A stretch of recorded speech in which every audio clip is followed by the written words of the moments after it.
मैं हमेशा से ही शांत स्वभाव का रहा हूँ, इसलिए अपनी गर्लफ्रेंड के साथ बिताए इन 5 सालों में मैंने कभी किसी बात पर झगड़ा नहीं किया।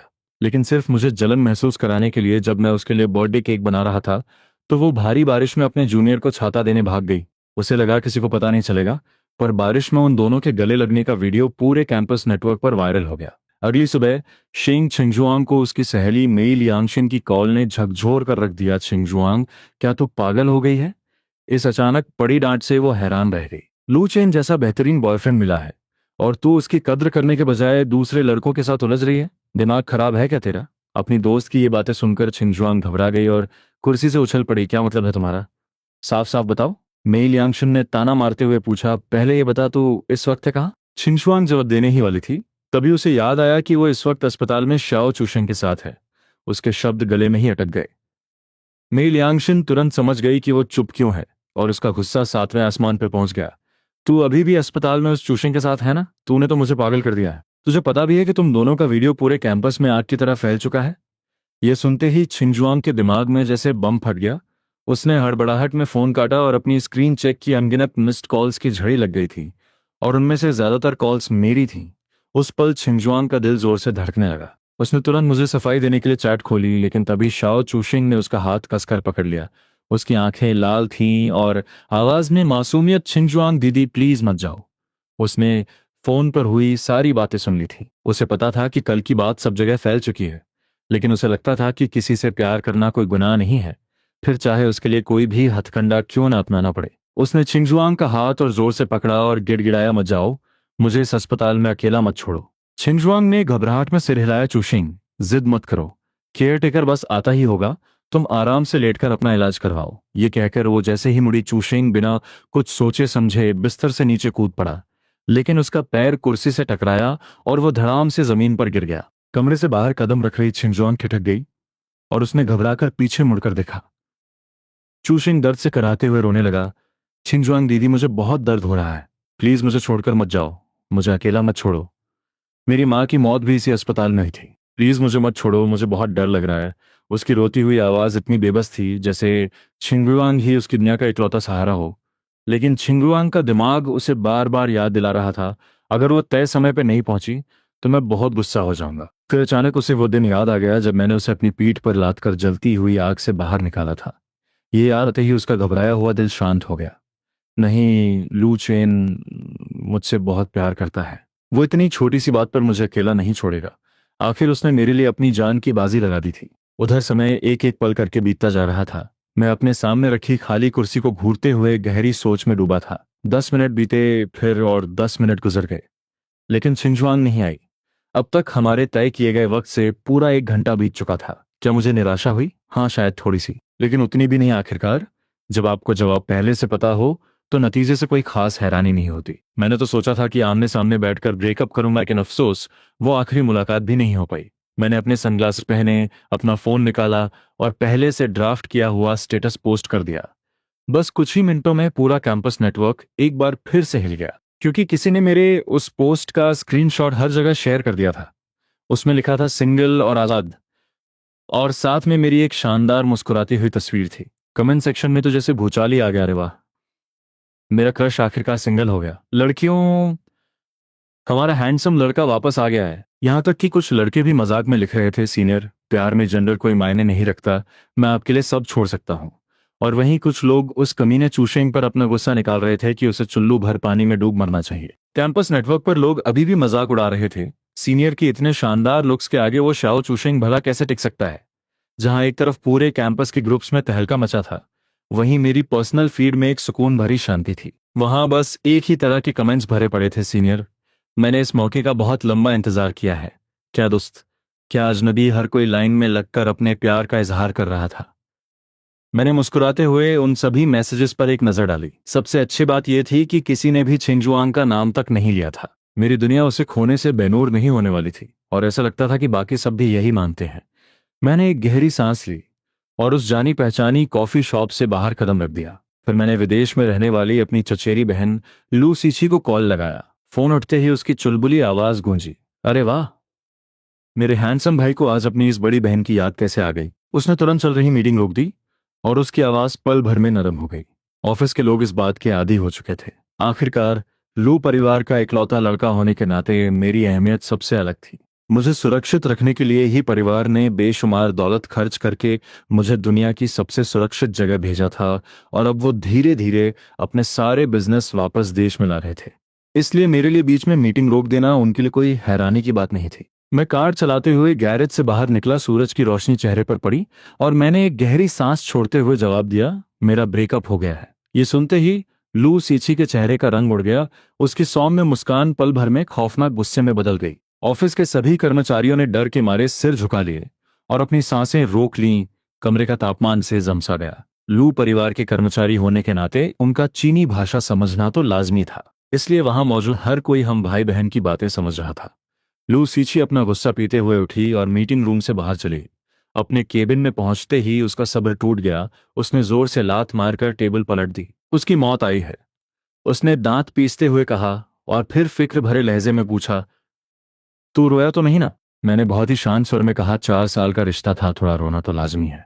तो 15 सालों तक घर में रहा, बचपन को छोड़कर हमने तेरी आंखों में कभी आंसू नहीं आने दिए। लू सीछी का दिल तड़प उठा। उसने धीरे से बड़बड़ाते हुए कहा, यह बात छोटे चाचा और चाची से नहीं छुप पाएगी। मैंने अपने होंठ भींचे और कहा, मैं उनसे कुछ छुपाना भी नहीं चाहता। सीछी ने एक गहरी आह भरी, तेरे माँ बाप का जो गुस्सा है ना, अगर उन्हें पता चला कि उनके लाडले के साथ ऐसा बर्ताव हुआ है तो वो एक दिन भी विदेश में नहीं रुकेंगे। उसने अपना माथा सहलाते हुए एक और लंबी सांस ली। सच बता, तूने मुझे कॉल क्यों किया है? क्या करवाना चाहता है तू मुझसे? मैंने हल्की सी हंसी के साथ कहा, बस 1 महीने में मेरा ग्रेजुएशन पूरा हो जाएगा और उसके बाद मैं जिन शहर में नहीं रुकना चाहता। सच कहूं तो इसकी वजह छिंगजुआंग नहीं थी, बल्कि इतने सालों से इस शहर में रहकर मैं बोर हो चुका था। मैं नई जगह देखना चाहता था। तो कहाँ जाने का इरादा है तेरा? सीची ने पूछा। मैंने मुस्कुराते हुए जवाब दिया, गैंगसिंग शहर। तुम्हारी वहाँ एक ब्रांच है ना? मेरे पास करने के लिए कुछ काम भी होगा तो कैसा रहेगा? लेकिन वो जगह, सीछी ने चिंता से त्योरियां चढ़ाई, वहां का माहौल पहले से बेहतर जरूर है, लेकिन वो लोग बाहरी लोगों को आसानी से नहीं अपनाते। तुझे वहां शायद अच्छा न लगे। इससे पहले कि वो और कुछ सोचती, मैंने अपना पुराना ब्रह्मास्त्र चला दिया। अगर दीदी ने मुझे वहां नहीं जाने दिया तो मैं 3 दिन तक खाना नहीं खाऊंगा। सीछी ने हार मानते हुए कहा, मेरे लाडले भाई, क्या तू इस एक ही तरकीब से कभी बोर नहीं होता? मैंने पूरी शान से जवाब दिया, बिल्कुल नहीं। जब तक ये काम कर रही है तब तक क्यों छोड़ूं? सीछी मेरे सामने हमेशा बेबस हो जाती थी। आखिर उसने मुझे अपने हाथों से बड़ा किया था। मैं न सिर्फ प्यार से अपनी बात मनवाना जानता था, बल्कि लू परिवार के बड़ों से लेकर छोटों तक सबको मैंने अपनी उंगलियों पर नचा रखा था। अगर वो मेरी बात नहीं मानती तो पता नहीं मैं अगला क्या ड्रामा खड़ा कर देता। कुछ पल सोचने के बाद उसने हामी भर दी। ठीक है, मैं वहां तेरे रहने का पूरा इंतजाम करवा दूंगी, लेकिन अपने माता पिता को तो खुद समझाएगा। कॉल काटने के बाद मैंने सीधा एयरपोर्ट की तरफ अपनी गाड़ी मोड़ ली। हालांकि ग्रेजुएशन में अभी 1 महीना बाकी था, लेकिन फाइनेंस डिपार्टमेंट का मेरा सारा काम खत्म हो चुका था। अब बस सर्टिफिकेट मिलने का इंतजार था, इसलिए ये पूरा महीना मेरे लिए बिल्कुल खाली था। अब जब मैंने कुछ वक्त गैंगचेन शहर में बिताने का फैसला कर ही लिया था, तो वहां जाकर उस नए माहौल को महसूस करना भी बुरा ख्याल नहीं था। जहां तक कपड़ों और सामान की बात थी, वो सब मैं वहां पहुंचकर भी खरीद सकता था।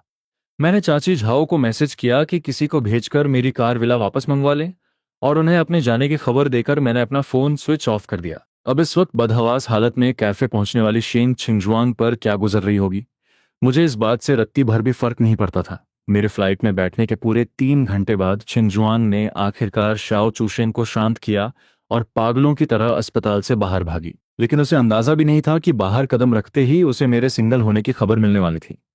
शक और घबराहट के साथ उसने मेरी सोशल मीडिया प्रोफाइल खोली, लेकिन वहां उसे सिर्फ एक खाली लाइन दिखाई दी। ये देखते ही छिंगजुआंग सुन्न पड़ गई। क्या लू चेन ने उसे ब्लॉक कर दिया है या हमेशा के लिए डिलीट कर दिया? जैसे ही ये ख्याल उसके दिमाग में आया, उसके दिल की धड़कनें मानो रुक सी गईं। उसने कांपते हाथों से मुझे कॉल लगाया, लेकिन फोन से सिर्फ एक बेजान मशीनी आवाज गूंजी, आपके द्वारा डायल किया गया नंबर पहुंच से बाहर है। छिंगजुआंग को समझ नहीं आ रहा था कि वो अब क्या करे। मुझसे संपर्क टूटते ही उसे लगा जैसे उसकी पूरी दुनिया उलट गई हो। उसकी आंखों के सामने हर रंग फीका पड़ गया था।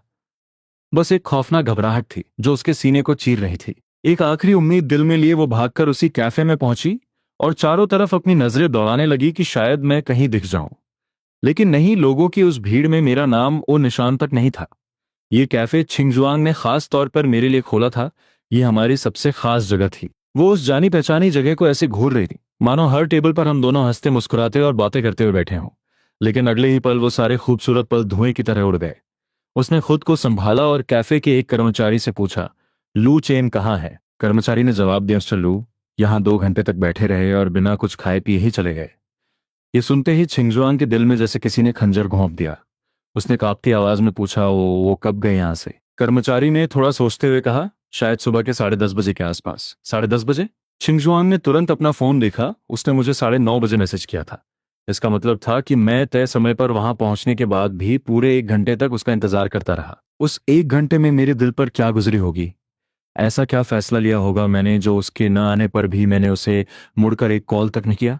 वो मानना तो नहीं चाहती थी, लेकिन इस एक पल में उसका वो सारा गुरूर और वो झूठा विश्वास मिट्टी में मिल चुका था कि मैं उसे कभी नहीं छोड़ूंगा। उसे अब समझ आ रहा था कि मैं सच में कितना ज्यादा नाराज था। इतने लंबे समय तक साथ रहने के बाद भी मैं भले ही थोड़ा घमंडी था, लेकिन मुझे जब भी कोई बात बुरी लगती थी तो मैं सामने से बोल देता था। लेकिन इस तरह की खामोशी ऐसा पहली बार हुआ था। मेरी इस भयानक खामोशी का मतलब क्या था? क्या मैंने उसे हमेशा के लिए छोड़ दिया है? जैसे ही यह खौफनाक ख्याल उसके दिमाग में आया, उसके सीने में उठने वाले भयंकर दर्द ने उसकी सांसें अटका दी और उसकी आंखें आंसुओं से भर गईं। उसके हाथ बेकाबू होकर कांप रहे थे। वो एक जिंदा लाश की तरह घिसटते हुए अपनी कार तक वापस आई। उसके कांपते हाथ अब एक मशीन की तरह बार बार मेरा नंबर डायल कर रहे थे। पता नहीं कितना वक्त बीत गया को पैसेंजर सीट पर रखा, उसका दूसरा फोन भी बजने लगा। यकीनन शाओ चूशेंग उसे पहले नंबर पे ना पाकर अब उसके बैकअप फोन पे कॉल कर रहा था। लेकिन छिंगजुआंग का फोन उठाने का कोई इरादा नहीं था। वो उस अंधेरी पार्किंग में खोई हुई आंखों से घूर रही थी। ऐसा लग रहा था मानो किसी अदृश्य हाथ ने उसके दिल को कसकर जकड़ लिया हो। उसका सीना घुटन से फटा जा रहा था, सिर दर्द से भन्ना रहा था और आंखों में इतनी जलन थी कि पलकें झपकाना भी किसी सजा से कम नहीं था। फिर भी उसका दिमाग बिल्कुल सुन्न पड़ चुका था। उसने कार स्टार्ट करके मेरे घर जाने की सोची, लेकिन स्टीयरिंग व्हील पकड़े उसके हाथों में जैसे कोई जान ही नहीं बची थी। तब जाकर उसे इस बात का एहसास हुआ कि वो मुझसे कितना टूटकर प्यार करती है, शायद उससे भी कहीं ज्यादा जितना उसने कभी सोचा था। और इसी खौफनाक सन्नाटे के बीच मेई लियांगशन का कॉल आया। छिंगजुआंग ने हड़बड़ाहट में फोन उठाया और उसके मुंह से निकलने वाले पहले शब्द थे, मेरी मदद करो। फोन के उस पार खड़ी मेई लियांगशन पल भर के लिए सन्न रह गई और फिर एक गहरी आह भरते हुए बोली, कहाँ है तू? अपनी लोकेशन बताने के बाद छिंगुआंग को लगा जैसे उसे अपना दर्द बांटने का कोई रास्ता मिल गया हो। वो तड़पते हुए फुसफुसाई, मैं लू चेन से बात नहीं कर पा रही। मुझे नहीं लगा था कि बात यहां तक पहुंचाई। वो जरूर बहुत दुखी होगा, इसीलिए वो मुझसे कोई बात नहीं करना चाहता। छिंगजुआंग की तरफ गाड़ी दौड़ाते हुए मेई लियांगशन ने ताना मारा, ऐसा नहीं है कि तुझे पता नहीं था। सच तो यह है कि तू लालची हो गई थी। लू चेन में आखिर ऐसी क्या कमी थी जो तूने उसके साथ इतना बड़ा धोखा किया?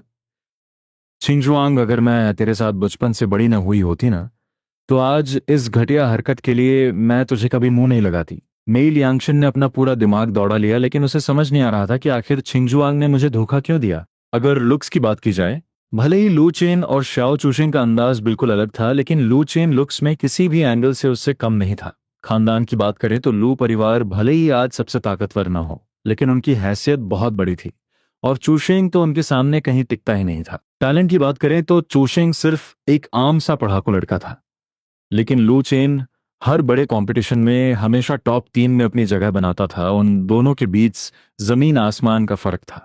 तो आखिर लू चेन में ऐसी क्या कमी रह गई थी जिसकी वजह से छिंगजुआंग ने उसके साथ ऐसा धोखा किया? लियांगशन लाख सोचने पर भी इस पहेली को सुलझा नहीं पा रही थी।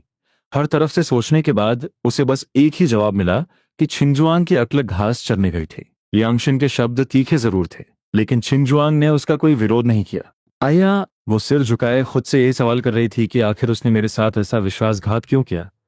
ये सब आखिर शुरू कब हुआ था? शायद तब जब मैं जिसे हर कोई एक आदर्श लड़की की तरह देखता और सराहता था, लेकिन मेरी नजरों में सिर्फ और सिर्फ छिंगजुआंग ही सबसे खास थी। चाहे कोई भी वक्त हो, कोई भी जगह हो, अगर वो वहां होती तो मेरी नजरें सिर्फ उसी पर टिकी रहती थीं। सुबह की हल्की धूप हो या गर्मियों की भारी बारिश, पतझड़ की सूखी हवा हो या सर्दियों की कड़कड़ाती ठंड, यहां तक कि आधी रात के उस सन्नाटे में भी जब उसे मेरी जरूरत होती, मैं बिना एक पल सोचे उसके सामने हाजिर हो जाता था। कोई सोच भी नहीं सकता था कि मुझ जैसे एक अमीरजादे को इतना शानदार खाना बनाना भी आता होगा। लेकिन छिंगजुआंग जानती थी, वो ये भी जानती थी कि मैं उसकी पसंद की हर डिश बना सकता था। मैं दूसरे लड़कों की तरह उस पर अपनी मर्जी नहीं थोपता था और ना ही कभी नखरे दिखाता था। शायद इसलिए क्योंकि बचपन से लेकर आज तक मुझे कभी किसी चीज की कमी नहीं रही थी। समय के साथ दुनिया की नजरों में इतना रुतबा रखने वाला मैं उसके सामने बिल्कुल सीधा और सरल बन चुका था। इसलिए जब शाओ चूशिंग जैसा एक बिल्कुल अलग स्वभाव वाला इंसान उसकी जिंदगी में आया तो छिंगजुआंग का ध्यान भटकने लगा। चूशिंग दिखने में भले ही शांत था, लेकिन वो बेहद जिद्दी था। छिंगशुआंग के कई बार मना करने के बावजूद वो उसके पीछे पड़ा रहा। हर बार उसके प्यार की भीख मांगता रहा। जब छिंगशुआंग उसे थोड़ी सी भी तवज्जो दे देती तो वो उस छोटे बच्चे की तरह खुश हो जाता, जिसे कोई मनपसंद टॉफी मिल गई हो। मेरी तुलना में जिसकी कोई खास ख्वाहिशें नहीं थीं, शाओ चूशेंग को खुश करना बहुत आसान था। जाने अनजाने में ही सही, लेकिन किसी को खुश करने के इस अजीब से एहसास ने छिंगजुआंग को चूशेंग की करीबियों का विरोध करने से रोक दिया। उसका मन डोलने लगा, वो मुझसे झूठ बोलने लगी और अपना ज्यादातर वक्त शाओ चूशेंग के साथ बिताने लगी। लेकिन इसमें मेरी क्या गलती थी? मैं तो बस उसके सामने एक अच्छे लड़के की तरह रहता था। छिंगजुआंग को आज से पहले कभी अपनी इस घटिया हरकत और शर्मिंदगी का इतना गहरा एहसास नहीं हुआ था। वो बेबस होकर अपनी ड्राइविंग सीट पर पीछे की तरफ लुढ़क गई। वो खुद अपनी इस घिनौनी असलियत का सामना नहीं कर पा रही थी, तो फिर लू चेन ने उस सब को कैसे बर्दाश्त किया होगा। जब मेई लियांगशिन वहां पहुंची तो उसने छिंगजुआंग को एक अधमरी हालत में पाया। उसके कपड़ों से आ रही अस्पताल की उस अजीब सी बदबू को सूंघकर लियांगशिन ने घृणा से अपनी नाक बंद कर ली और बोली, मुझे मत बताना कि तो इन्हीं गंदे कपड़ों में लू चेन से मिलने गई थी। लियांगशिन की आवाज सुनकर छिंगशुआंग की खाली नजरों में थोड़ी हरकत हुई। उसने एक बहुत ही कड़वी सी मुस्कान के साथ कहा, मैं खुद को साफ करके ही उसके पास जाऊंगी। उसकी ये हालत देखकर लियांगशिन भी और कुछ नहीं बोल पाई। वो उसे एक होटल ले गई जहां छिंगजुआंग ने खुद को साफ किया और फिर वो दोनों सीधा मेरे घर की तरफ निकल पड़ी। लेकिन मेरे दरवाजे पर पूरे आधे घंटे इंतजार करने के बाद भी अंदर से कोई बाहर नहीं आया। घबराहट के मारे छिंगजुआंग ने अपना फिंगरप्रिंट लगाकर दरवाजा खोलने की कोशिश की, लेकिन जैसे ही उसने अपनी उंगली स्कैनर पर रखी, मशीन ने एरर देते हुए कहा, पहचान विफल। छिंगजुआंग का दिल धक से रह गया। वो दोबारा कोशिश करने ही वाली थी, तभी पीछे से चाची झाओ की आवाज आई, मिस सिंह। दोनों ने पीछे मुड़कर देखा। चाची झाओ हाथों में कुछ सामान पकड़े खड़ी थीं। छिंगजुआंग ने एक गहरी सांस ली और बहुत ही सहमे हुए स्वर में कहा, चाची झाओ, मैं लू चेन से मिल आई हूं। चाची झाओ ने एकदम रूखे अंदाज में जवाब दिया, मुझे पता है, लेकिन छोटे मालिक किसी ट्रिप पे बाहर गए हैं और मुझे नहीं पता कि वो कब लौटेंगे। कल मैं भी कुछ दिनों के लिए विदेश जा रही हूँ, इसलिए अब से आपको यहाँ आने की कोई जरूरत नहीं है। मैंने चाची झाओ को नहीं बताया था कि मेरे और छिंगजुआंग के बीच क्या हुआ था, लेकिन मेरा स्वभाव जानने वाले जानते थे कि अगर मैंने इतनी सख्ती से कोई रिश्ता तोड़ा है तो यकीनन छिंगजुआंग ने कोई ऐसी गलती की थी जिसे माफ नहीं किया जा सकता। और इसीलिए भले ही चाची झाओ को अतीत में छिंगजुआंग बहुत पसंद थी, लेकिन अब वो मेरी मर्जी के खिलाफ जाकर ऐसा कुछ भी नहीं करने वाली थी। इतना कहकर चाची झाओ घर के अंदर जाने के लिए मुड़ी। छिंगजुआंग ने हड़बड़ाहट में उनका रास्ता रोक लिया और रोते हुए गिड़गिड़ाने लगी, चाची, क्या आप प्लीज मेरी तरफ से लू चेन को एक कॉल कर सकती हैं? मुझे उससे कुछ बहुत जरूरी बात करनी है। मैं आपके आगे हाथ जोड़ती हूँ। चाची झाओ ने बेबसी से अपना सिर हिलाया। मैं तुम्हारी कोई मदद नहीं कर सकती। अगर मेरी वजह से छोटे मालिक को घुसा गया तो लू परिवार मुझे नौकरी से निकाल देगा। हालांकि चाची झाओ हमारे मामले में दखल नहीं देना चाहती थी, लेकिन आखिरकार वो खुद को रोक नहीं पाई। मिस सिंह, आप इतने सालों से छोटे मालिक को जानती हैं, आपको उनका स्वभाव अच्छे से पता होना चाहिए। मैं सोच भी नहीं सकती कि आपने उनके साथ ऐसा क्या किया है। बचपन से लेकर आज तक छोटे मालिक ने कभी कोई दुख नहीं झेला, लेकिन आज आपकी वजह से उनकी आंखों में आंसू थे। आपने सच में हमें बहुत निराश किया है। लू चेन रोया था। छिंगजुआंग का गला रुंध गया, ऐसा लगा जैसे किसी ने उसका दम घोंट दिया हो। काफी देर बाद उसके मुंह से बस यही चंद शब्द निकल पाए। वो चाची झाओ के सवालों का क्या जवाब देती, उसके पास कोई जवाब था ही नहीं, और न ही उसका जमीर उसे कुछ बोलने की इजाजत दे रहा था। पास खड़ी मेरी यांगशन भी ये सुनकर सन्न थी कि मैं रोया था। मैंने इतने कड़े फैसले लिए थे कि उन्हें लगा था मुझे कोई दुख ही नहीं हुआ होगा। छिंगजुआंग की इस बदहवास और टूटी हुई हालत को देखकर चाची झाओ ने बस सिर हिलाया, कुछ नहीं कहा, और मुड़कर घर के अंदर चली गई। जैसे ही दरवाजा दोबारा बंद हुआ, छिंगजुआंग की लाल आंखों से आंसुओं का सैलाब बह निकला। उसने अपने हाथ इतनी जोर से भींच रखे थे कि उसकी पोरें सफेद पड़ गई थी। उसे समझ ही नहीं आ रहा था कि वो इस बिखरे हुए रिश्ते को कैसे समेटे। मेई लियांगशन बस उसकी ये दर्दनाक हालत देख सकती थी, लेकिन उसके पास भी एक गहरी आह भरने के अलावा कोई चारा नहीं था। छिंगशुआंग और वो दोनों ही ये बात अच्छी तरह जानती थीं कि आज वो मुझसे नहीं मिल पाएंगी और भविष्य का भी कुछ पता नहीं था। अचानक छिंगशुआंग की आवाज गूंजी, नहीं, मैं उसे ढूंढने जा रही हूं। जब उसने देखा कि सब उसी को घूर रहे हैं तो वो जरा भी नहीं घबराई। इसके बजाय उसने बेशर्मी से मुस्कुराते हुए कहा, अरे माफ करना, गलती से इस हैंडसम लड़के से टकरा गई। मुझे नहीं पता था कि ये इतना भड़क जाएगा। उसने हैंडसम लड़के शब्द पर कुछ ज्यादा ही जोर दिया था, जिससे आसपास के लोग भी उन्हें घूरने लगे। साफ दिख रहा था कि ये बुढ़िया एक जवान लड़के पर डोरे डालने की कोशिश कर रही थी, लेकिन कुछ लोग उसकी मीठी मीठी बातों में आकर सच में इसे एक हादसा ही समझ रहे थे। वो लड़का रोते हुए चिल्लाया, ये पहली बार नहीं है, फ्लाइट में भी ये जानबूझकर मुझे छू रही थी। उस औरत ने ये सुना तो जोर जोर से हंसने लगी, ओए हैंडसम, अपनी जबान पर लगाम दे। मेरे पास मर्दों की कमी है क्या? और तेरे जैसे तो उसने अपनी घटिया नजरों से उस लड़के को ऊपर से नीचे तक घूरा और फिर बोली, फ्लाइट में तो तू खुद मुझे लाइन मार रहा था और मेरा नंबर मांग रहा था। जब मैंने मना कर दिया तो अब तू इस तरह से मुझसे बदला ले रहा है। छी, कितना घिनौना है तू। अंत में उसने कैंटोनीज भाषा में ताना मारते हुए कहा, आजकल के लोगों का कोई भरोसा नहीं, शक्ल से तो शरीफ दिखते हैं लेकिन होते कितने गिरे हुए हैं। अब वो बेचारा लड़का पूरी तरह से फंस चुका था। वो गुस्से से कांपते हुए बोला, तू झूठ बोल रही है, तू मेरा फायदा उठाना चाहती थी। फ्लाइट की एयर होस्टेस इस बात की गवाह है। तेरी इन घटिया हरकतों की वजह से ही मैंने अपनी सीट बदली थी। तू इतनी बेशर्म कैसे हो सकती है? लेकिन उसकी रोती हुई आवाज में कोई दम नहीं था। वहां मौजूद किसी भी इंसान को इस बात पर यकीन नहीं हो रहा था कि एक आदमी के साथ भी छेड़छाड़ हो सकती है। तभी मैंने अपना फोन निकाला, क्लिक करके एक फोटो खींची और सीधा एयरपोर्ट स्टाफ को भेज दी। फिर मैंने अपनी कलाइयां घुमाई और उन लोगों की तरफ बढ़ चला। वो मोटी औरत अभी भी अपने नाटक में मशगूल थी। चल ठीक है, अगर तुझे मेरा नंबर चाहिए ही तो मैं तुझे एक मौका देती हूँ। मुझे तेरा ये रोता हुआ चेहरा बहुत पसंद आ रहा है। जरा मेरे सामने गिड़गिड़ा कर दिखा। इससे पहले कि वो और कुछ बकती, मैंने बीच में ही उसे टोक दिया, मेंढक के शरीर पर टैटू बनवाकर तू कौन सा भौकाल दिखा रही है बे? मेरी बात सुनकर सब चौंक गए। मैं भीड़ चीरता हुआ बाहर आया और सीधा उस लड़के के सामने आकर खड़ा हो गया। उस मोटी औरत ने मुझे घूरते हुए अपनी आंखें सिकोड़ ली, लेकिन जब उसने देखा कि मैं अकेला हूं तो उसकी हिम्मत और बढ़ गई। ये छोकरे, मैं तुझे सलाह देती हूँ कि इस मामले से दूर ही रह। मैंने उसकी बात का कोई जवाब नहीं दिया। मैंने बस अपने सनग्लासेस उतारे और बिना पीछे देखे उन्हें हवा में उछाल दिया। ये चेंग नाम का वो लड़का पल भर के लिए चौंक गया, लेकिन उसने फुर्ती से अपने दोनों हाथ आगे बढ़ाकर मेरे सनग्लासेस कैच कर लिए। मैंने मुड़कर देखा तक नहीं और बिल्कुल उसी अंदाज में जैसे उस मोटी औरत ने ये चेंग को घूरा था, मैंने उसे सिर से पैर तक घूरा और फिर जोर से हंस पड़ा। अरे ओ आंटी, अगर चुल्लू भर पानी होना तो उसमें अपनी शक्ल देख लेना। तेरी ये मनहूस शक्ल देखकर तो इंसान को 3 दिन तक बुरे सपने आए। मेरी इस बेइज्जती से वो सुन्न रह गई, लेकिन फिर भी उसने अकड़ते हुए कहा, मैं महीने का लाखों कमाती हूँ, मेरे कपड़े डिजाइनर हैं, अगर ये मुझे पटाना चाहता है तो इसमें गलत ही क्या है? उसकी बातें सुनकर मुझे सच में उबकाई आने लगी। तो क्या हुआ? अगर सड़क का कोई कुत्ता कहीं हक दे तो क्या तू अपनी भूख मिटाने के लिए उसे खा लेगी? मेरा ये डायलॉग सुनकर उस औरत का चेहरा शर्म से लाल हो गया और आसपास खड़े लोग भी मजे लेते हुए उसे घूरने लगे। सबकी नजरों से घिरने के बाद भी वो हार मानने को तैयार नहीं थी। उसने मुझे खूंखार नजरों से घूरा और बोली, ये गैंगचिंग है। मैं तुझे फिर से चेतावनी दे रही हूँ, दूसरों के मामले में टांग मत अड़ा, वरना। मैंने उसकी धमकी को जूते की नोक पर रखते हुए एक ठंडी मुस्कान के साथ कहा, वरना क्या? मैं भी तो देखूं। या तो तू अभी के अभी मुझे मार डाल या फिर चुपचाप माफी मांग और यहां से दफा हो जा। मेरी इस खुली चुनौती ने उसे पूरी तरह से पागल कर दिया। वो गालियां बकने लगी, तुझ पर तो मैं थूकती भी नहीं, दूसरों के फटे में टांग अड़ाने वाले कीड़े। मैं माफी नहीं मांगूंगी, क्या कर लेगा तू? हिम्मत है तो मार के दिखा, मार मुझे। मारना? मेरी आंखों में एक खतरनाक चमक आ गई और अगले ही पल मैंने अपना पैर उठाया और जोरदार लात रसीद कर दी। एक दर्दनाक चीख के साथ उस बुढ़िया की सारी गालियां हवा में ही गायब हो गईं।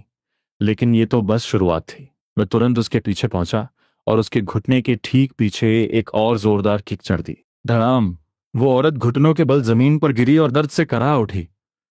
अरे वो कुत्ते के पिल्ले! वो दर्द से पसीने पसीने हो रही थी। जैसे ही उसने उठने की कोशिश की, एयरपोर्ट के सिक्योरिटी गार्ड्स तुरंत वहां पहुंच गए और हमें चारों तरफ से घेर लिया। ये सब क्या चल रहा है यहाँ? सिक्योरिटी को देखते ही ये चेंग और ज्यादा घबरा गया। उसने डरते हुए मेरी जैकेट का कोना पकड़ा और बोला, तुम्हारी मदद के लिए शुक्रिया, लेकिन अब आगे मैं खुद संभाल लूंगा। तुमने उसे मारा है, तुम यहां से भाग जाओ। उसने मेरे सनग्लासेस मुझे वापस थमा दिए। तब जाकर मुझे समझ में आया कि इस बेवकूफ को लगा था कि मैंने चश्मा इसलिए उतारा था ताकि मैं आसानी से मारपीट कर सकूं। उसकी आंखों में मेरे लिए एक अजीब सी इज्जत और खौफ था। और उसी वक्त थोड़ी ही दूरी पर बने वीआईपी लाउंज से कुछ लोग बड़े ही मजे से इस पूरे ड्रामे को देख रहे थे। मैं हमेशा से ही शांत स्वभाव का रहा हूं, इसलिए अपनी गर्लफ्रेंड के साथ बिताए इन 5 सालों में मैंने कभी किसी बात पर झगड़ा नहीं किया। लेकिन सिर्फ मुझे जलन महसूस कराने के लिए जब मैं उसके लिए बर्थडे केक बना रहा था तो वो भारी बारिश में अपने जूनियर को छाता देने भाग गई। उसे लगा किसी को पता नहीं चलेगा, पर बारिश में उन दोनों के गले लगने का वीडियो पूरे कैंपस नेटवर्क पर वायरल हो गया। वीआईपी लाउंज में बैठी एक लाल बालों वाली लड़की हैरानी से मुंह फाड़े हुए थी। इस हैंडसम लड़के की जबान तो कैंची की तरह चलती है। दूसरी लड़की ने भी सिहलाते हुए कहा, हाँ है तो दमदार, लेकिन अब ये मुसीबत में फंसने वाला है। गैंगचिंग एयरपोर्ट पर मारपीट करना कोई छोटी बात नहीं है। अगर वो मोटी औरत जिद पर अड़ गई तो इसे कुछ दिन हवालात की हवा खानी पड़ सकती है। फिर लाल बालों वाली लड़की ने बीच में बैठी एक औरत की तरफ देखा, सिया दीदी, क्या हमें इस हीरो को बचाने जाना चाहिए? सिया नाम की उस औरत की तीखी और रहस्यमयी आंखों में एक हल्की सी मुस्कान तैर गई। उसने धीरे से अपना सिर हिलाया, उसे हमारी जरूरत नहीं है। उसके इतना कहते ही सबने देखा कि मैंने बहुत ही आराम से अपना फोन निकालकर किसी को कॉल किया, और अगले ही पल सिक्योरिटी हेड के वॉकी टॉकी पर कुछ आवाज आई। वो तुरंत मेरे सामने इज्जत से झुका और फिर उसने अपने गार्ड्स को इशारा किया, जो उस औरत को घसीटते हुए वहां से ले गए। ये नजारा देखकर वीआईपी लाउंज की वो सारी औरतें सन्न रह गईं। सिया दीदी, ये क्या था? एक लड़की ने हैरानी से पूछा। आपको कैसे पता था कि इसे कुछ नहीं होगा? पास खड़ी वैन वान ने उसे घूरते हुए समझाया, जब ये लड़का फ्लाइट से उतरा था ना, तो स्टाफ के लोग खुद इसे इज्जत के साथ बाहर छोड़ने आए थे। अगर एयरपोर्ट वाले किसी को इतनी इज्जत दे रहे हैं तो इसका मतलब वो सिर्फ अमीर नहीं है, बल्कि कोई बहुत बड़ी हस्ती है। ये सुनकर दूसरी लड़की तुरंत सीरियस हो गई और सिया से बोली, सिया दीदी, क्या हमें इसके बारे में पता लगाना चाहिए? लेकिन हे सिया ने मना कर दिया, कोई जरूरत नहीं है। हो सकता है वो बस यहाँ घूमने आया हो। अगर हमने उसके बारे में छानबीन की तो हो सकता है वो इसे बुरा मान जाए। समय हो चुका था, तो हे सिया और बाकी लोग बोर्डिंग गेट की तरफ बढ़ गए, और उसी वक्त एयरपोर्ट के बाहर मैं अपने बगल में खड़े ये चेन को बेबसी से देख रहा था।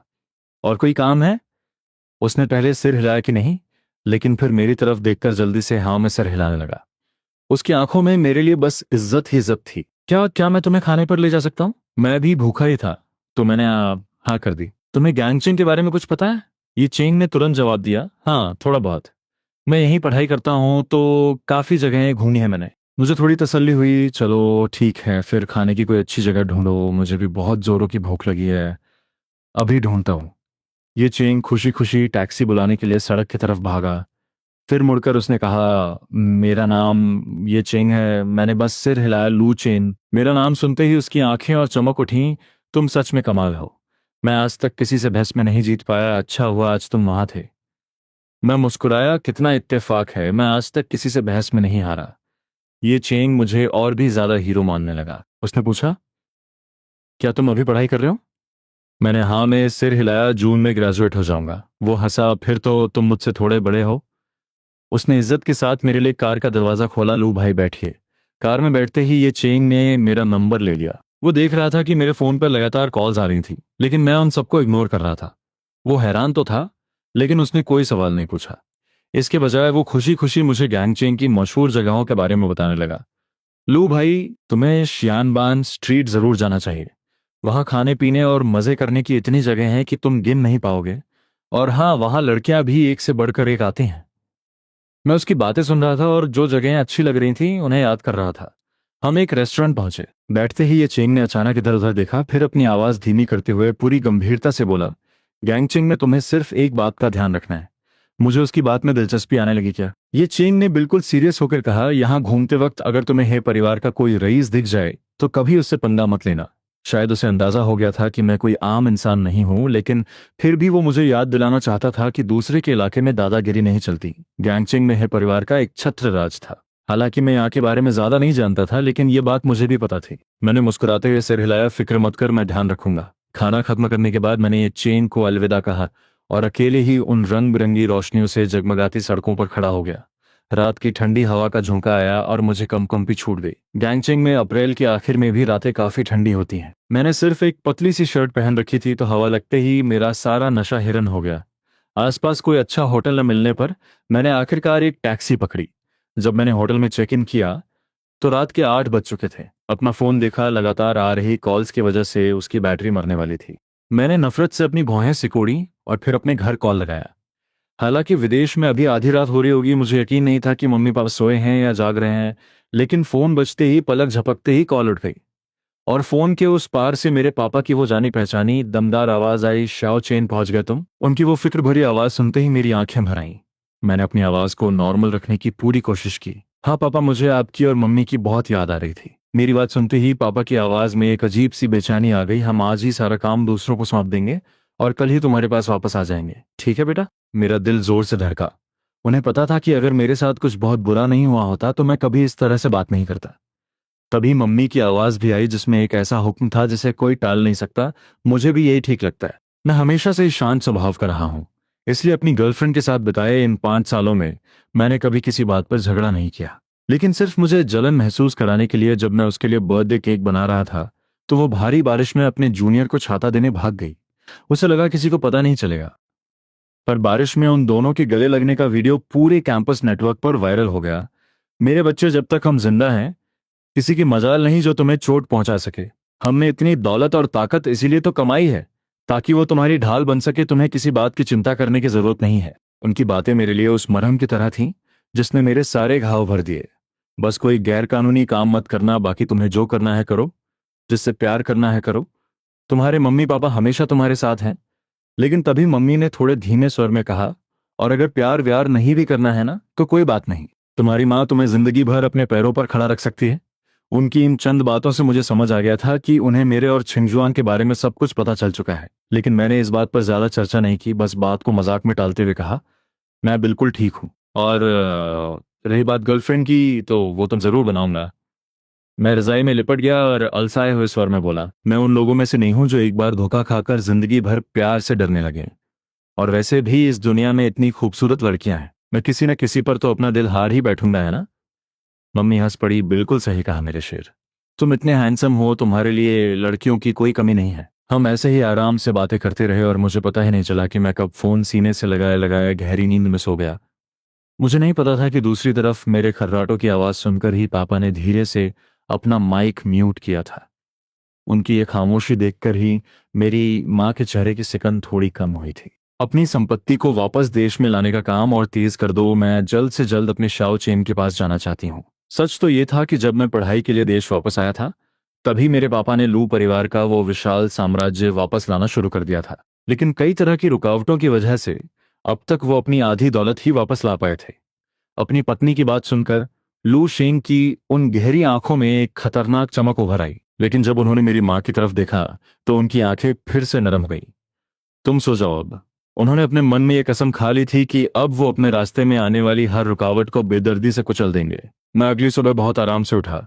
जब मैंने नींद में अपना फोन उठाया तो देखा कि कॉल अभी भी चल रही थी। मेरे माता पिता ने रात भर मेरा साथ नहीं छोड़ा था। ये देखकर मेरा रोम रोम प्यार से भर गया। मैंने भारी आवाज में पुकारा, मम्मी पापा आप अभी भी वहीं हैं। फोन के उस पार अपने ऑफिस में काम कर रहे लू शेंग ने तुरंत सबको शांत रहने का इशारा किया। उनकी आवाज पल भर में नरम हो गई। उठ गए मेरे बच्चे। मैंने बिस्तर से उठकर खिड़की के पर्दे हटाए। बाहर समंदर की लहरों को देखकर मैंने एक लंबी अंगड़ाई ली। पापा क्या आप ऑफिस में हैं? हाँ बेटा, तुम्हारी माँ तुम्हारे लिए कुछ कपड़े खरीदने गई है, वो जल्द ही तुम्हें भिजवा देगी। तुम्हें वो कपड़े कहाँ चाहिए, जिंग शहर में या गैंगचेंग में? गैंगचेंग में। मैंने दीदी को भी बता दिया है कि मैं कुछ दिन यहीं रहूंगा। ठीक है, तुम बस मुझे एड्रेस भेज देना, मैं सारा सामान भिजवा दूंगा। शुक्रिया पापा। इतना कहकर मैंने खुद को सूंघा और मेरी नाक सिकुड़ गई। रात को मैं बिना कपड़े बदले ही सो गया था और अब मुझे अपने ही पसीने से बदबू आ रही थी। मैंने फोन पे कहा, पापा आप काम कीजिए, मैं नहाने जा रहा हूँ। लेकिन जैसे ही मैंने कॉल काटी, उसी अनजान नंबर से फिर से एक कॉल आ गई। मैंने नफरत से अपनी भौहें सिकोड़ी। मुझे अंदाजा लगाने की जरूरत नहीं थी, मैं जानता था कि ये छिंगजुआंग ही होगी। सैकड़ों मिस्ड कॉल्स की लिस्ट देखकर मैंने चिढ़कर कॉल उठाई। फोन के उस पार छिंगजुआंग की आवाज सूखी और भारी थी। लू चेन, तुमने आखिरकार मेरा फोन उठा ही लिया। वो इस वक्त किस हाल में थी मैं ना तो देख सकता था और न ही मुझे उसकी कोई परवाह थी। मैंने बस एक ठंडी हंसी के साथ कहा, मिस शेन क्या तुम थकती नहीं हो? सैकड़ों मिस्ड कॉल्स। अगर तुम्हारा फोन अभी तक हैंग नहीं हुआ है तो सच में इसकी क्वालिटी बहुत अच्छी है। उसने मेरे ताने का कोई जवाब नहीं दिया, बल्कि बहुत ही सहमी हुई और गिड़गिड़ाती हुई आवाज में बोली, तुम अभी कहाँ हो? मैं तुम्हारे पास आती हूँ, हम आमने सामने बैठकर बात करेंगे, ठीक है? उसकी वो भीख मांगती हुई आवाज सुनकर मुझे अचानक उस भयंकर आग वाले दिन की याद आ गई। उस साल मैंने उसे जलती हुई इमारत से अपनी पीठ पर लाद कर बाहर निकाला था, लेकिन मेरे अपने हाथों पर गहरे और भद्दे घाव हो गए थे। मैं अस्पताल के कमरे में छुपकर बैठा था और किसी से नहीं मिलना चाहता था। तब वो भी बिल्कुल इसी तरह दरवाजे के बाहर खड़े होकर मुझसे गिड़गिड़ाई थी। बंद दरवाजे के पार वो मुझे बता रही थी कि मेरा ग्रेजुएशन सेरेमनी मिस करना कितना बुरा रहा। वो तब तक बातें करती रही जब तक मुझे हंसी नहीं आ गई और मैंने खुद दरवाजा खोल दिया। लेकिन मुझे आज भी याद है, जब उसने मेरे पट्टियों से बंधे हाथों को देखा था तो उसकी वो खूबसूरत मुस्कान पल भर में जम गई थी। पूरे कॉलेज में अपने हुस्न का गुरूर रखने वाली वो लड़की उस दिन फूट फूट कर रोई थी। उसके होंठ कांप रहे थे, आंखें लाल थीं और उसने मुझसे पूछा था, लू चेन तुम मुझे बचाने उस आग में क्यों गए? मैंने मुस्कुराते हुए उसे तसल्ली दी थी, तुम्हें अपनी आंखों के सामने मरते हुए कैसे देख सकता था? लेकिन अब वक्त बदल चुका था। वो लड़की जिसके दिल में सिर्फ और सिर्फ मैं था, आखिरकार बदल गई थी। मेरी सोच अचानक वर्तमान में वापस आई। मैंने एक लंबी सांस छोड़ी और कहा, शेंग छिंगजुआंग तुम आखिर कहना क्या चाहती हो? मैंने बिना किसी रहम के उसकी असलियत उसके मुंह पर मारी। क्या तुम ये बताना चाहती हो कि तुमने मेरे पीठ पीछे श्याओ चूशिंग के साथ कैसे गुलछर्रे उड़ाए? या ये बताना चाहती हो कि तुम्हारी वो छिपी हुई आशिकी कितनी मजेदार थी? या फिर ये कि भले ही तुमने मुझे धोखा दिया, लेकिन तुम्हारी जिंदगी का सबसे बड़ा प्यार मैं ही हूं।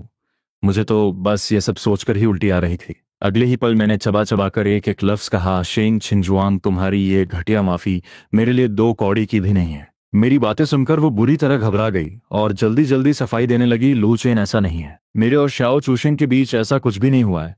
हम सिर्फ गले मिले थे, उसके अलावा हमारे बीच कुछ नहीं है। प्लीज बिना मेरी बात सुने मुझे ये सजा मत दो।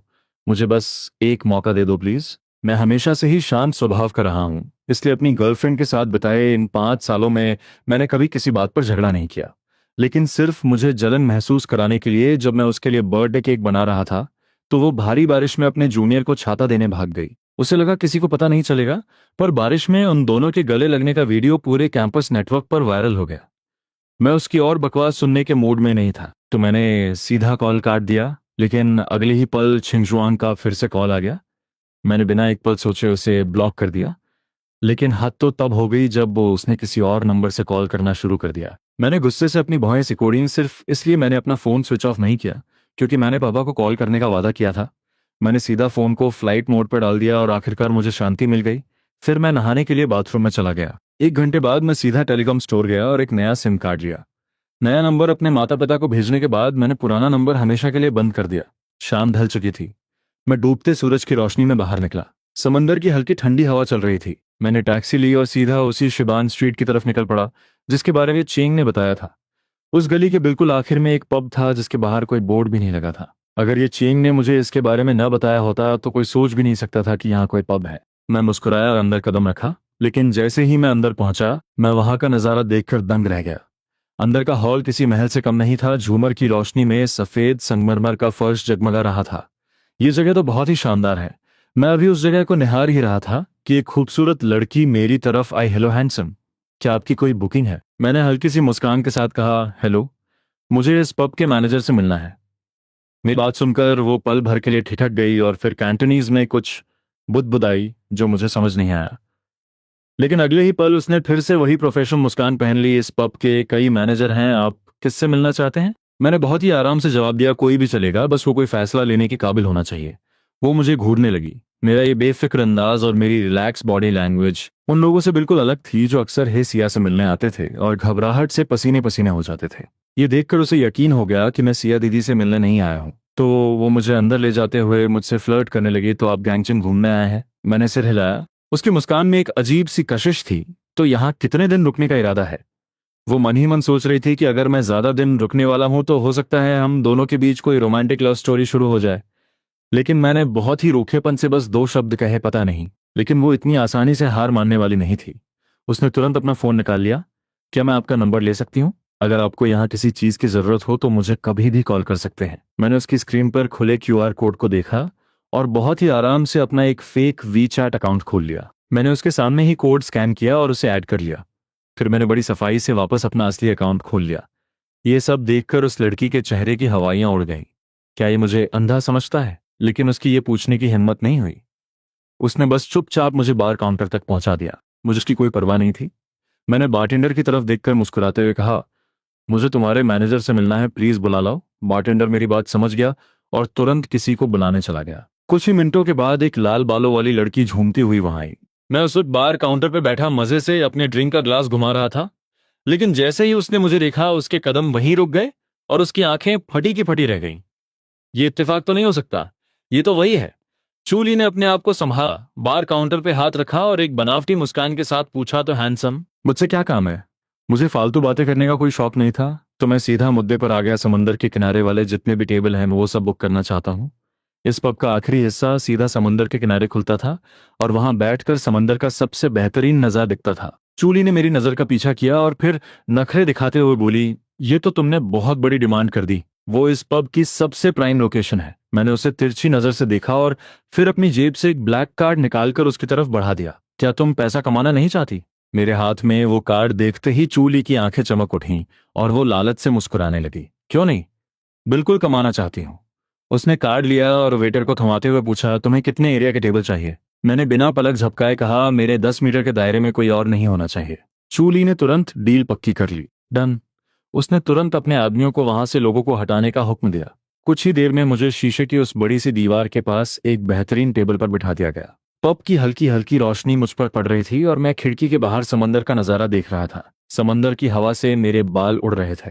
ऐसा लग रहा था मानो आसपास किसी की मौजूदगी का मुझ पर कोई असर ही नहीं हो रहा था। मैं बस शांति से वहां बैठा अपने दिमाग में आगे की योजनाएं बना रहा था। ये सब देखकर एक कर्मचारी ने चुपके से चूली से पूछा, चू मैडम, आपने उसकी बात क्यों मान ली? हमारे पब को पैसों की कोई कमी थोड़ी है। चूली ने उसे घूर कर देखा। उसे याद आ गया कि एयरपोर्ट पर मैंने उस औरत को कैसे जलील किया था और उसकी रीढ़ की हड्डी में सिहरन दौड़ गई। उसने दबी आवाज में कहा, मुझे डर है कि कहीं वो मुझे गालियां न बकने लगे। ये सुनकर वो कर्मचारी हक्का बक्का रह गया। गैंगचिंग में ऐसा कौन था जिसकी चूली को गालियां देने की हिम्मत हो सके? लेकिन चूली को इन सब की कोई परवाह नहीं थी। वो दौड़कर सेकंड फ्लोर पर बने वीआईपी रूम में गई और एक्साइटमेंट के साथ बोली, तुम लोग अंदाजा भी नहीं लगा सकते कि मैंने नीचे किसे देखा है। वेनमान ने एक सेब सीधा उसकी तरफ फेंक कर मारा, किसे देख लिया तूने? उसने चिढ़ते हुए कहा, क्या तू पागल हो गई है? हमेशा ऐसे क्यों चिल्लाती रहती है? चूली ने हवा में ही सेब कैच किया, उसमें से एक बड़ा सा बाइट लिया और मुंह भर के बोलते हुए बोली, अरे गैस तो करो, तुम लोग सपने में भी नहीं सोच सकते। वेनवान ने उसकी बात को इग्नोर कर दिया और अपने लिए एक दूसरा सेब उठा लिया। बेचारी चूली वो मायूस होकर हे सिया के पास गई। सिया दीदी, आप ही गैस करना।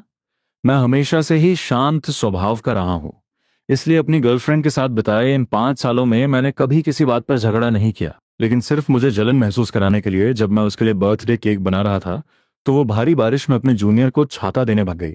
उसे लगा किसी को पता नहीं चलेगा, पर बारिश में उन दोनों के गले लगने का वीडियो पूरे कैंपस नेटवर्क पर वायरल हो गया। हे सिया ने अपना सिर भी नहीं उठाया, बस एक ही ठंडी आवाज में कहा, दफा हो जा। चूली का दिल टूट गया। वो बड़बड़ाने लगी, इतना हैंडसम लड़का नीचे बैठा है और वो हमारे पब में कस्टमर्स को अट्रैक्ट कर रहा है। लेकिन उसकी इस बात का भी हे सिया पर कोई असर नहीं हुआ। चूली ने एक गहरी सांस छोड़ी, अपनी एक्साइटमेंट को मार डाला और सोफे पर गिरकर आराम करने लगी। और कमाल की बात यह है कि वो सोफे पर गिरते ही सच में सो गई। करीब आधे घंटे बाद वेन वान ने उसे थप्पड़ मार मार कर उठाया। चल नीचे चल, खाना खाने का टाइम हो गया है। चूली नींद में झूमते हुए उन दोनों के पीछे पीछे कमरे से बाहर निकली। लेकिन कमरे से बाहर निकलते ही उसकी नींद उड़ गई। उसने देखा कि हे सिया अपने हाथ जेब में डाले अपनी गहरी और खतरनाक आंखों से मुझे ही घूर रही थी। उसकी आंखों में एक अजीब सी कशिश थी, पता नहीं वो क्या सोच रही थी। चूली ने अपना माथा पीटा, है भगवान, सिया दीदी मैं तो आपको बताना ही भूल गई। उस हैंडसम लड़के ने वो पूरा एरिया बुक कर लिया है और जहां हम रोज बैठकर खाना खाते हैं वो जगह उसके 10 मीटर के दायरे में ही आती है। वेनमान ने अपनी भौहें चढ़ाई, तो तुम अभी जो इतनी एक्साइटेड हो रही थी वो इसी लड़के के लिए था? हाँ। चूली मुस्कुराते हुए बोली, आज तो ये कल से भी ज्यादा हैंडसम लग रहा है। वेनमान ने भी मेरी तरफ देखा और हल्की सी हंसी के साथ कहा, हाँ देखने में तो अच्छा है। उस वक्त पब के 1/3 लोग मेरे सामने लाइन लगाकर खड़े थे और जो लाइन में नहीं थे उनका ध्यान भी मेरी ही तरफ था।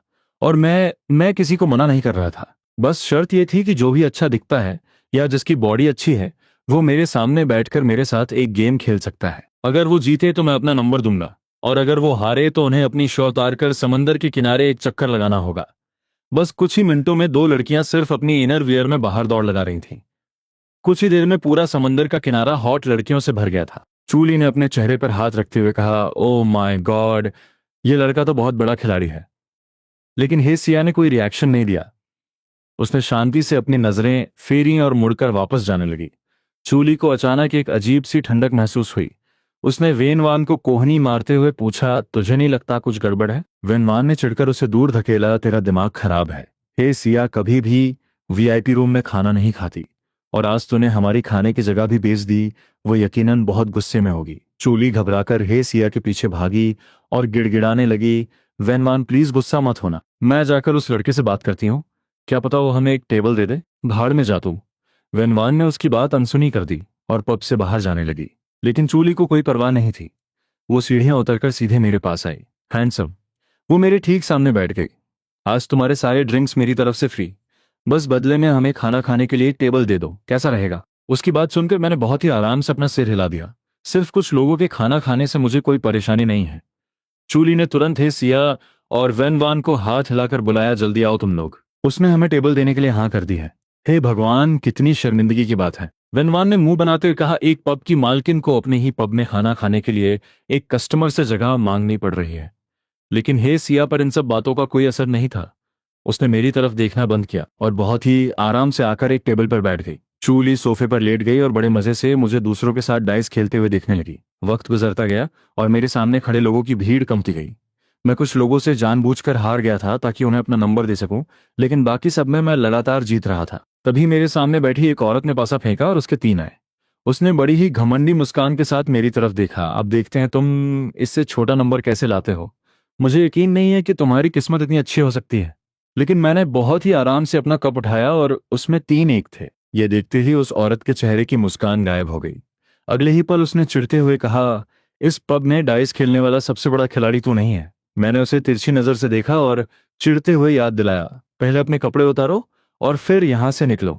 तुम लोग बस मेरे टाइम पास का जरिया हो और मुझे भड़काने की कोशिश कर रही हो। मेरी बात सुनकर उस औरत का चेहरा शर्म से लाल हो गया और आसपास खड़े लोग भी उस पर हंसने लगे। लेकिन वो इतनी आसानी से हार मानने वाली नहीं थी। उसने अचानक कहा, अभी जो लड़कियां लिफ्ट से बाहर आई थीं, तुमने उन्हें तो देखा ही होगा ना।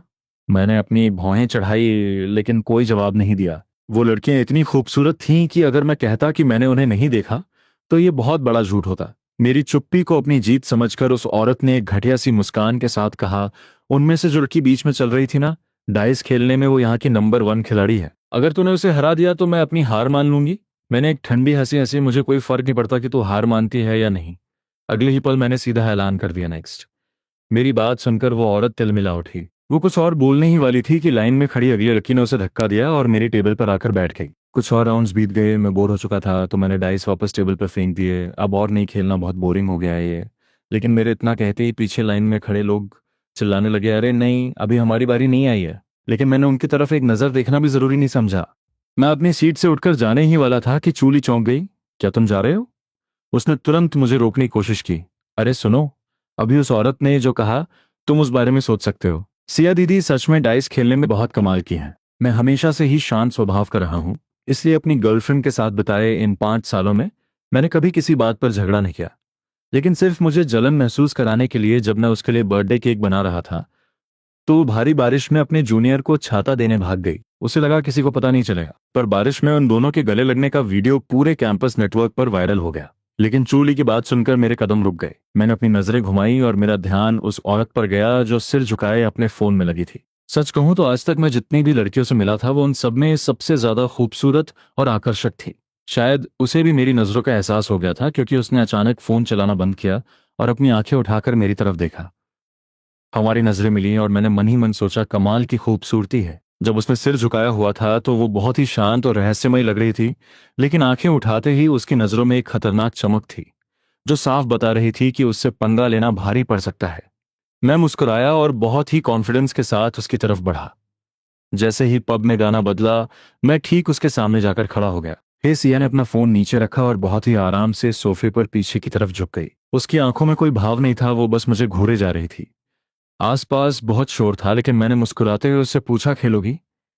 हे सिया के गले से एक हल्की सी हंसी निकली, जब तुम्हें पता है तो पूछ क्यों रहे हो? क्या खेलना है? मैंने अपनी भौहें सिकोड़ी। डाइस और क्या? मेरे वहां इतना तमाशा करने के बाद भी क्या उसने कुछ नोटिस नहीं किया था? लेकिन फिर मुझे याद आया कि वो तो अपने फोन में लगी थी, शायद सच में उसका ध्यान नहीं गया। जैसे ही मुझे ये एहसास हुआ मेरी सारी एक्साइटमेंट खत्म हो गई। मैं तो बस उसकी नजरों को महसूस करके उसके पास आ गया था, लेकिन अगर उसे ही कोई दिलचस्पी नहीं थी तो फिर छोड़ो। ये सोचकर मैंने एक बहुत ही बनावटी सी माफी मांगी, माफ करना, मैंने तुम्हें डिस्टर्ब किया। और इतना कहकर मैं मुड़कर जाने लगा। हे सिया में पीठ घूरती रही और उसके मुंह से बस एक लफ्ज निकला, खेलेंगे। मैंने सुन लिया था लेकिन मैं जानबूझकर अनसुना करके आगे बढ़ता रहा।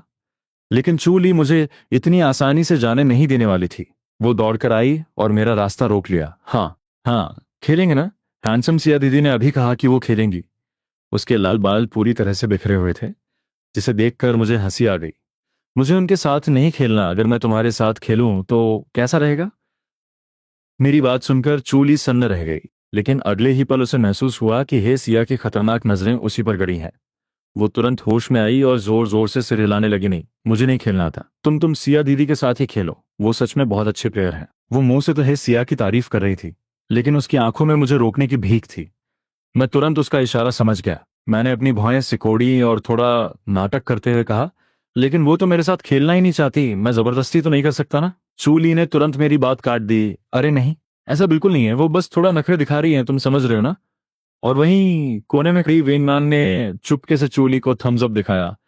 वाह मेरी दोस्त, अब मैं तुम्हारे लिए एक बहुत ही शानदार ताबूत खरीदूंगी। मैं अपनी हंसी नहीं रोक पाया।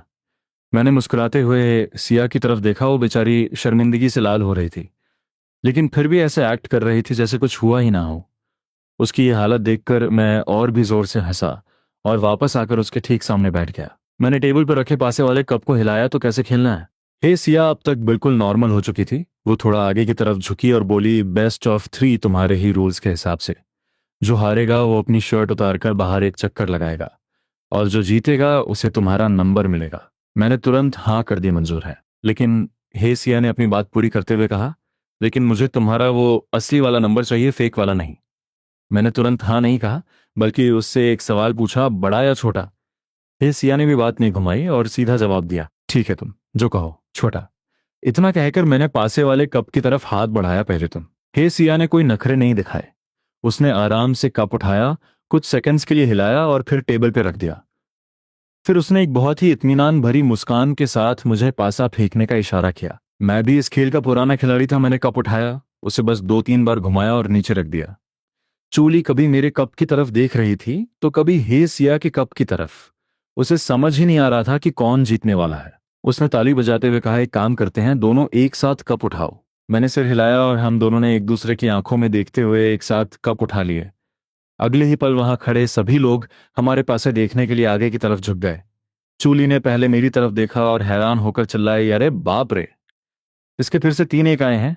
तुम सच में बहुत अच्छा खेलते हो। लेकिन मेरे चेहरे पर खुशी का कोई नामो निशान नहीं था। मेरी नजरें तो हे सिया के पासों पर टिकी थीं, जो एक के ऊपर एक रखे हुए थे, और सबसे ऊपर वाले पासे पर सिर्फ एक लाल डॉट दिख रहा था। इस राउंड में मेरी हार इतनी करारी थी कि कोई शक की गुंजाइश ही नहीं थी। लेकिन मैं हार से डरने वालों में से नहीं था। मैंने तुरंत अपना QR कोड निकाला और कहा, लो स्कैन कर लो।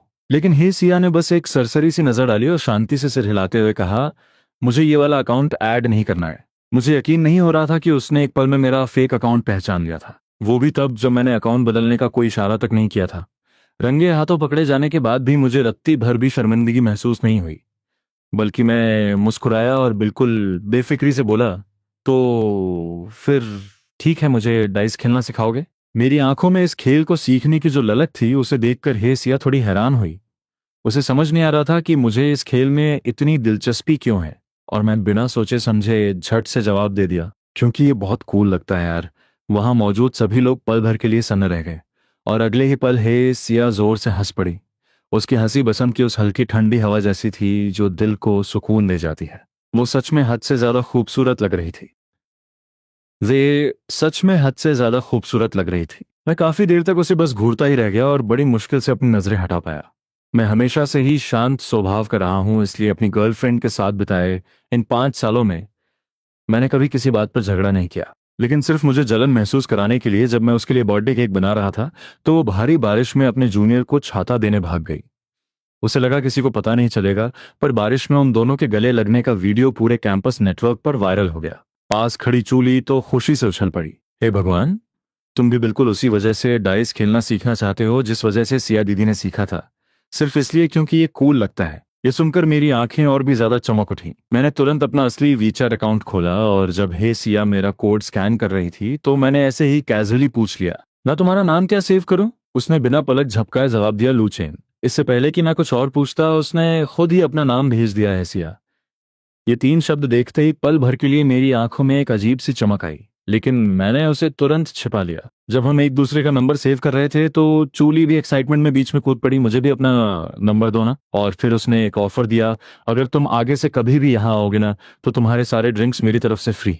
मैंने हंसते हुए सिर हिलाया, फ्री ड्रिंक्स से अच्छा है मुझे किसी दिन खाने पर ले जाना। इस लड़की को देखकर ही लग रहा था कि इसे खाने पीने का बहुत शौक है। अगर मैं इसके साथ गया तो पक्का मुझे यहाँ का बेस्ट खाना मिलेगा। डन, पक्का वादा रहा।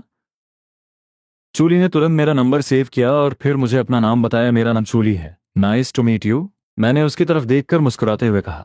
मेरी मुस्कान देखकर चूली फिर से मेरे लुक्स पर फिदा हो गई और आ भरते हुए बोली, कसम से तुम इस दुनिया के सबसे हैंडसम लड़के हो। शुक्रिया, तुम भी बहुत खूबसूरत हो। मैं कोई फॉर्मेलिटी नहीं कर रहा था। उसकी आंखें बड़ी बड़ी और गोल थीं, और उसमें एक अजीब सी मासूमियत और चुलबुलापन था जो किसी को भी आसानी से अपना दोस्त बना सकता था। तभी चूली ने मुझसे एक सवाल पूछा, तो क्या तुम यहाँ गैंगचेंग में सिर्फ घूमने आए हो? मैंने थोड़ा सोचते हुए जवाब दिया, फिलहाल तो ऐसा ही लग रहा है। तो कब तक रुकने का इरादा है? चूली का ये बातूनी और फ्रेंडली नेचर मुझे बहुत पसंद आ रहा था। उसने बहुत ही एक्साइटमेंट के साथ पूछा, तो मैंने भी ऐसे ही कैजुअली कह दिया, शायद 1 महीना। लेकिन अगले ही पल उसने मुझसे वो सवाल पूछ लिया जो उसे नहीं पूछना चाहिए था। अच्छा, तो तुम रुके कहाँ हो? इससे पहले कि मैं कोई जवाब देता, पीछे से हे सिया की चेतावनी भरी आवाज आई, आली। चूली को अपनी गलती का एहसास हुआ और उसने तुरंत मुझसे माफी मांगी। अरे मेरा वो मतलब नहीं था, मैं तो बस तुम्हें बाहर घुमाने के लिए पूछ रही थी, मेरा कोई गलत इरादा नहीं था। कोई बात नहीं। मैंने बस अपना हाथ हिलाया, लेकिन मैं फिर भी उसे अपना एड्रेस बताने वाला नहीं था। मैंने अपना फोन चेक किया और कहा, अगर कुछ काम हो तो मुझे मैसेज कर देना। इतना कहकर मैं मुड़ने ही वाला था कि अचानक हे सिया बोल पड़ी, कल मैं तुम्हें पिक करने आऊंगी। मैंने अपनी भौहें चढ़ाई, क्यों?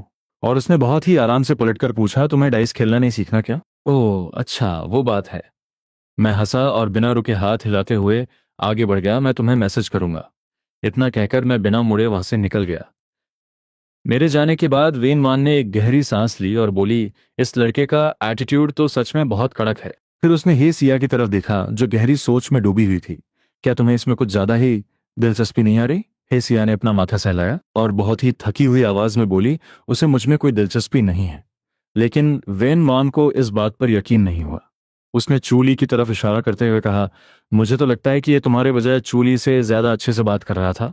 चूली, जो उस वक्त मेरी प्रोफाइल चेक करने में बिजी थी, ये सुनकर उसकी आंखें फटी की फटी रह गईं। अरे क्या बात कर रही हो, ऐसा कैसे हो सकता है?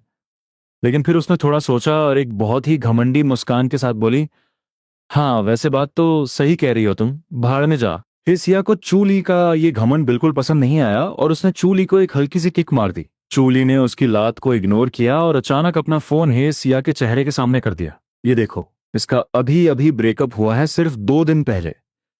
क्या बकवास है, इस दुनिया में ऐसी भी लड़कियां हैं क्या? वेन वान भी देखने के लिए आगे आई। जब उन्होंने मेरी सोशल मीडिया पोस्ट देखी तो वेन वान जैसी लड़की भी पल भर के लिए सन्न रह गई। सच में ऐसी लड़कियां भी होती हैं। चूली ने अपनी भौहें सिकोड़ी, तो इसका मतलब ये गैंगचिंग में अपना टूटा हुआ दिल जोड़ने आया है। अगले ही पल चूली की आंखों में एक अजीब सी चमक आ गई। उसने हे सिया को घूरते हुए कहा, सिया दीदी यही मौका है, चौका मार दो। हे सिया ने उसे अजीब नजरों से देखा, पागल हो गई है क्या? क्या मैंने ऐसा कुछ शो किया है? हाँ बिल्कुल।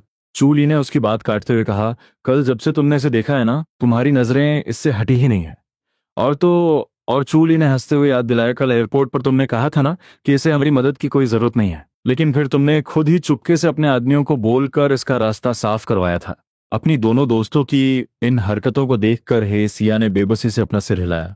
उसने उनकी बातों से इनकार नहीं किया, क्योंकि वो खुद भी जानती थी कि मेरे लिए उसके दिल में जो फीलिंग्स थीं वो सिर्फ एक दोस्त वाली तो बिल्कुल नहीं थी। उसकी वो बेकाबू धड़कने और मेरे आसपास होने पर उसके चेहरे पर आने वाली वो हल्की सी गर्मी, ये सब उसे याद दिला रहा था कि उसने जिंदगी में ऐसा पहले कभी महसूस नहीं किया था। वो मन ही मन मेरा नाम पुकार रही थी और उसके कान धीरे धीरे लाल हो रहे थे। उसे डिस्टर्ब मत करना। उसकी आवाज थोड़ी भारी थी, लेकिन उसमें एक अजीब सी खुशी छुपी हुई थी। खैर, मुझे इस बात से कोई फर्क नहीं पड़ता था कि वो लोग मेरे बारे में क्या सोच रहे हैं। लेकिन पब से बाहर निकलते ही मुझे कुछ अजीब सा महसूस होने लगा। ऐसा लग रहा था मानो अंधेरे में कई आंखें मुझे घूर रही हों। लेकिन इससे पहले कि मैं कुछ समझ पाता, वो सारे लोग अचानक वहां से गायब हो गए। मुझे कुछ गड़बड़ लग रही थी, तो तसल्ली करने के लिए मैं जानबूझकर कुछ और गलियों में घूमा। जब मुझे यकीन हो गया कि अब कोई मेरा पीछा नहीं कर रहा है, तब जाकर मैंने होटल के लिए टैक्सी पकड़ी। नहाने के बाद जैसे ही मैं बाहर आया, मेरे बेस्ट फ्रेंड गुश शाओ का मैसेज आ गया, चीन भाई क्या तुम फ्री हो? मैंने हाँ में रिप्लाई किया तो उसने तुरंत मैसेजेस की एक झड़ी लगा दी। कैंपस नेटवर्क पर शेंग छिंजुआंग और शाओ चूशेंग